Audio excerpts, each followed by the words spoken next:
All right, well, check this out. I managed to put some code in and it uses the historical backup, and I've got it to look at the Euro USD. We can look at any pair, we can look at gold or silver or anything, FX or commodities, and then we can see the development over time. There's a thing called time delta.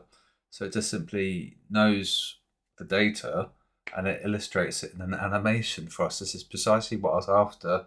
And what we're going to do is overlay the next step is price. So you're about to see the increase of short volume to long volume. Each one of these is every day. So it's a lot of data. And what we should see spikes in price. So they are a bit of a balance, yeah, a bit of a seesaw, still holding short. And don't forget, this is throughout the whole Trump tariff uncertainty. So isn't that really, really cool? That's really amazing. And this is present time.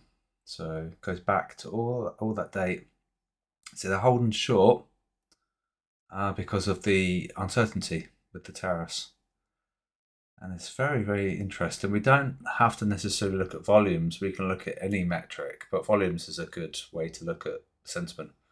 Held short, really going short now. So you would have seen the price spike on that move.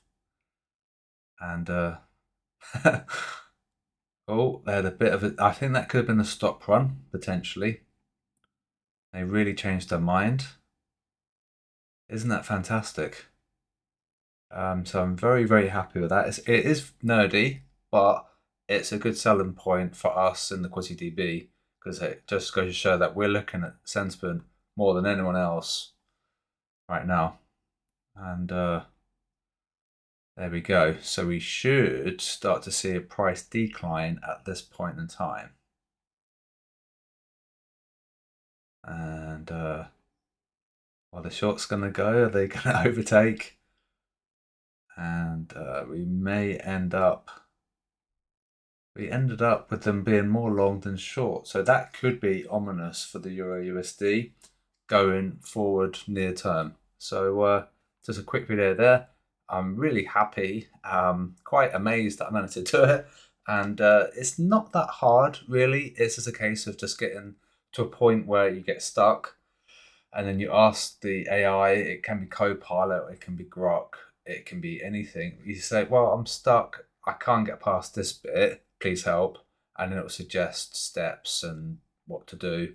And there was a bit of an issue with the Google API in that it needed to sort of register my API, and it took a few attempts, and now it's locked in, and it knows that I'm all like an authentic user of that API, and that's it. So this is the very tip of the iceberg. We're going to look at the baskets, aka bubbles, over the week, and we can see the bubbles interact, and you're about to see them move to and fro and how they fight.